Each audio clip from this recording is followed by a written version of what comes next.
Hey, this is Doc Erik. Welcome to my YouTube neighborhood, the channel where we give you one mindset tip and one body set tip to take with you not only throughout today's video, but also later in life as well. Today we're going to be talking a little bit about what is reverse dieting and how it might be beneficial for you in your lifestyle. So let's jump in.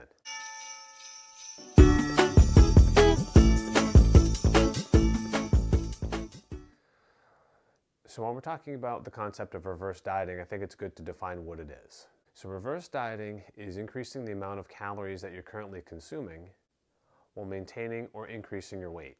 And this is done in a very specific and very detailed way so that as you go from a period of weight loss, perhaps you've just come off of a weight loss, you want to maintain your physique or your body composition without putting on too much of the wrong kind of weight. So that's the purpose of reverse dieting.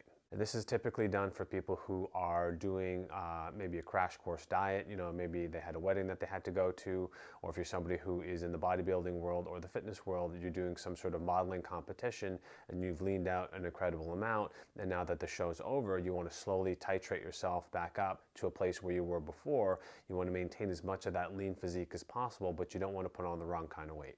So these are individuals that can do reverse dieting. And then there are the rest of us. So maybe you got inspired at the end of December or the beginning of January, as we often do with New Year's resolutions, and you decided to lose some weight, which is fantastic. And hopefully now that you've hit your weight loss goal, now you want to maintain, but you also want to slowly increase your calories, because typically the only way that we can lose weight, one of the main ways rather, is to reduce the total amount of calories that we're consuming, as well as adding in a little bit of exercise. So typically what happens when we go on a diet is it's through caloric restriction. So we're limiting the amount of total calories that we're taking into our body. It's because you're taking in fewer calories, your body is making up the difference by taking it off of pieces of your body. So it's taking that off in the form of stored fat, which is how we lose weight, which is the goal of what we're trying to do. If you add in any sort of resistance training or any sort of cardiovascular exercise, that's going to increase this a little bit as well, because you're going to increase the thermic effect of your body, you're going to increase your metabolism.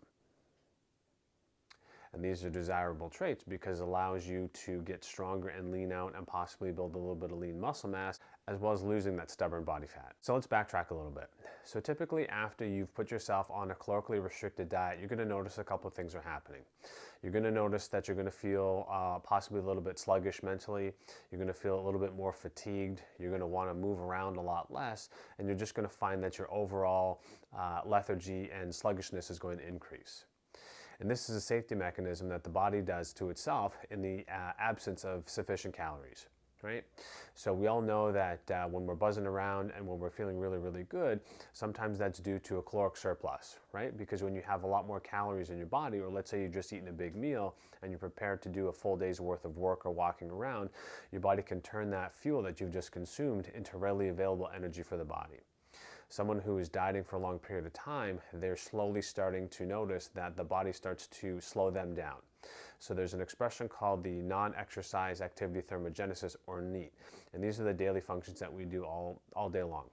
So what ends up happening is with a caloric deficit, your NEAT starts to go down, so you basically want to sit around and do nothing because your body says, we can't afford to spend any extra calories because we're already limited as it is. So reverse dieting is one of the ways that people are looking towards to slowly increase the calories that they're taking in so that they can increase their NEAT as well as their basal metabolic rate, which is how it's basically your body's efficiency calculator in terms of either burning food as fuel or storing it as body fat for later use. So how this applies to us and to anybody who is coming out of a diet that they've just completed is, what is the safest and most efficient way to increase your basal metabolic rate as well as your NEAT without putting on the same stubborn weight that you just spent so long to work off? So typically what we're looking at is you want to slowly increase your calories by approximately 100 to 200 calories a day. And this is also assuming that you're still active, you're still walking around, you're still taking in exercise. If you're somebody who's not doing either of these things, then we may half that amount by say 50 or 100 calories, which is not a lot, but it is enough on the grand scheme of things if we do it correctly. So typically what you want to know is when you're increasing your calories by 1 to 200 is you need to know what your body prefers. Some people, if they choose to use those calories and put them towards exclusively carbohydrates, they may notice that they're putting on the wrong kind of body weight. So they may choose to add in more protein, or they may choose to add in more fat, for example. So this is where it becomes individualized, and you know your body better than anyone else. So if you know that you choose carbs over fat or protein, and that's the wrong decision, then you may want to allot those additional 100 to 200 calories towards protein or fat, for example. The thing that you want to keep in mind when you're slowly reverse dieting, as you increase your calories roughly by 100 to 200 per week, is you want to look at your overall body composition. You want to make sure that, number one, you feel good. You want to make sure that your energy levels are good. And you also want to make sure that as the scale starts to go up, you're still feeling good, right? Because a lot of times we see the scale go up, and that's the number that we keep in our heads the most. But what I'm more concerned with is how do you feel as opposed to how do you look? Because if you find that your energy levels have returned, if you find that you're not sluggish on the couch, and you've pumped up your calories by approximately 100 to 200, and you've added a pound or two back of body weight but still look good, then that's a victory right there. So the body set tip and the mindset tip is to always add activity, especially when you're working out. Try to get around and move a little bit. From a mental perspective, don't forget to check in with yourself as well. Yes, the scale may go up a pound or two, but I'm more concerned with how you feel as opposed to how you look. As long as your energy levels start to come up and you feel less inclined to be sluggish and lethargic on a couch, this means that it's working for you.